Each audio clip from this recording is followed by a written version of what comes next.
Hi guys, Bob here. I sit back a wee bit, you can see my t-shirt, Ghostbusters. This is my Friday Foursome response to Novabug. Hopefully you can see my face. There's a tanker out in the sea that I can see from my window. See the sea. Anyway, horror. Horror is not a genre I get involved in. I try to avoid horror at all costs. If I possibly can. My kids love it now that they're much older, and they're always encouraging me to watch horror movies, which I am not keen on. I've left this big space to my right so that I can stick some video footage up if I find some or play some of the games that I'm going to talk about. So yeah, I've had a few horror experiences in my life, nappy changing being one of them. That's a horror experience. But yeah, just like one time I left one of the kids' rooms, an older house of ours, walked through to our living room, the TV just turned itself on, which was very strange because there was nobody in the house. It wasn't like somebody was hiding with the remote control turning it on. The house was empty, so just one of those weird ones with the white static come up. So this is the age of CRTs, and when they used to turn on, it was the kind of white noise signal that you normally got. The other scary experience that I have, and one of the reasons, is I had watched The Ring many years ago, and one of the experiences of me jumping out of my skin was playing a game on my PC. I was doing some work on the PC, it was kind of 10 o'clock at night, and I'm just sitting looking at my screen. I kind of catch this thing out the side of my eye, and I turn round, and it's my daughter standing there with her hair over her face. She was maybe 6 or 7 at the time, and because I had my headphones on, I absolutely jumped out of my skin. I'd had the biggest fright that I can remember in a long time, and she had of all things, she had had a nightmare, and she decided to come down and see if I would comfort her. Instead I went, ah! And then I said, don't do that to me, and then she burst into tears, which obviously wasn't the best reaction. But when you've watched The Ring recently and then you see a girl standing next to you with her hair over her face, so from now on I just avoid horror games and horror movies as much as I possibly can. So getting back to the subject at hand, 4 horror games, or 4 games I guess around horror ghosty type themes. The first one on my list is a Trapdoor on the Spectrum, ZX Spectrum. Now you could say Trapdoor's not that scary because it's not. It's a little blue blob guy. The cartoon was on the TV. I think it's called Through the Trapdoor, the game. The TV show might have been called Through the Trapdoor. I always knew it was Trapdoor. And the game is that you have to get the boss guy, or the monster that lives in the trapdoor, his food, and you've got to kind of get all the ingredients together to make the food from memory. I haven't played the game. I'll maybe try and play some footage after, or play some Infuse after this. I don't have an original Spectrum to hand, or an original Trapdoor for that matter. But yeah, he's a little blue blob. I just remember the graphics were chunky. As a kid, they were colourful. I really enjoyed playing the game. It was slow, never actually got anywhere. I just remember chasing a wee worm around in the ground to try and collect it. But it fits into the horror genre. It's a scary game. It's classed as a scary game from what I can see on the internet. The next game on my list, I'll talk about that later, but the next game on my list is Half-Life. And Half-Life, I guess, isn't exactly horror in the traditional sense. It's more aliens. And the thing about Half-Life was the build up, the atmosphere. Half-Life 2 I'm talking about here, sorry.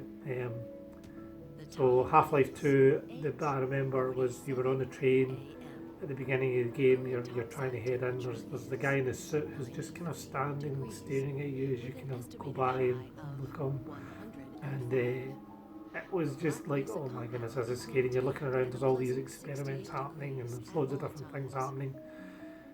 And I think maybe later on in the game, again, it's been years. You're talking probably 10 plus years since I played Half-Life, or Half-Life 2, and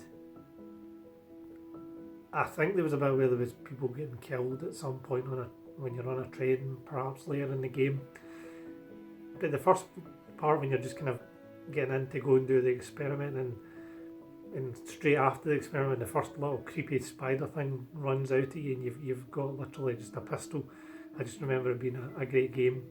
I noticed there's a bit of flickering about my screen here, so that'll probably show up in the video. Apologies for that. It might just be my phone's rather old. It's now about 3 years old, if not 4 years old. So yeah, Half-Life 2 is my second on the list. It was just an incredible game. Portal, I think, came from it eventually as well.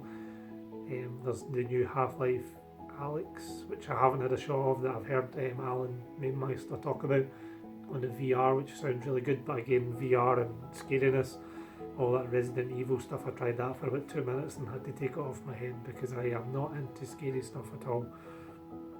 I really used to love a good scare, like I like Dawn of the Dead, and I used to really like a scare, and probably the bit that changed was the Blair Witch Project. I remember when the Blair Witch Project came out, it got all the hype about being a true story. I think I was at university at the time, still living with mum and dad, and I shut all the curtains, all the blinds, sat and watched the Blair Witch Project, and kind of scared myself quite senseless, even though it's pretty pants movie when you look back at it now. But it was probably one of those turning points in my life where I decided I don't like horror games and horror movies. So that's Half-Life 2. Half-Life 2 is on my list as number 2. Number 3, and this is kind of in a ascending order of scariness. So number 3 for me is Doom, another first-person shooter. And Doom was it was a great game. I mean, I could play that just now because it doesn't scare me. It's not that scary as such, but it's just gore and guts and horror-y, and it was just that first feeling of getting that shotgun and you blowing apart this big kind of brown-looking monster. I just remember it quite well. I've got a bird up above me, just in case they fly down and try and attack me. So yeah, Doom was brilliant. Doom was it's an iconic game. I watched that high score thing on Netflix, and it goes to the kind of originator of Doom and his kind of thoughts of kind of hell, and it was just a brilliant, fantastic game that I loved playing back in the day. I haven't again played it in many years, but I probably could go back and just play through that again. There was all the hidden bits. I don't know whether you've seen that, a flapping bird looking at me. Anyway, oh, they're screaming at me. Nice horror theme there for you. So yeah, number 2 is Doom. Lovely. And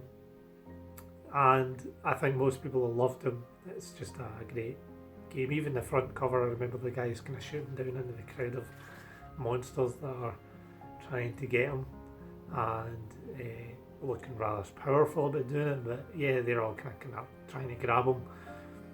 So number 4, and this has appeared on 2 other people's lists that I know of, and if they're watching this they will know it, but number 4, I'll say, is Alien Isolation, and I will admit that I have not played Alien Isolation. I have played Alien Isolation. I've played up until you get to it's not the Nostromo, Sevastopol station. I have watched people play all the way through Alien Isolation. It's one of my favourite games to watch playthroughs of, and I watched it actually quite recently with Christopher Odd. So if you haven't seen his channel, he did it back when it first came out, which was quite a few years ago now. But Alien Isolation, I love Alien movies, and I guess when I say I don't like horror and then I say I like Alien movies, I can't actually watch Alien. The biggest horror movies I don't like are things to do with supernatural things, possessions and stuff like that. It's not for me. But Aliens, I like Alien movies. I like that kind of. It's something so surreal that it's detached, so it's not as scary as other things, such as The Ring, which is more, or anything to do with kids being creepy. I will turn this round. Oops, he's flew away. I was going to turn that around there so that you could see him. He might fly back if I don't move. And you can see my wee friend.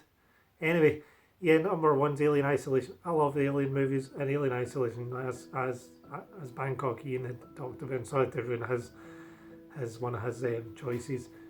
Yep, there's Olaf. So Olaf is a white leucistic owl, is that how you say it? And he's decided to join me and sit beside me, the wee monster.